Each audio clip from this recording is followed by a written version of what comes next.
गरमागरम खीर, त्याच्यावर दूध आणि तूप, म्हणजे हे कॉम्बिनेशन खूपच छान लागतं बरं का. नमस्कार, शैलाच किचनमध्ये तुमचं स्वागत आहे.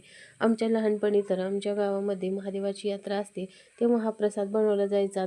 तुपाशिवाय सुद्धा ही खीर इतकी स्वादिष्ट लागायची. तर आज आपण खिरीचा एकदम पारंपरिक पदार्थ बघणार आहोत. जोडगव्हाची ही खीर आहे. महाराष्ट्रामध्ये बऱ्याच सणावाराला ही खीर बनवली जाते. अतिशय पौष्टिक आहे. कर्नाटकामध्ये याला हुग्गी असे म्हणतात. महालक्ष्मीच्या नैवेद्याच्या ताटात सुद्धा ही खीर मानाचं स्थान आहे. ह्या खिरीला नक्की बनवली जाते.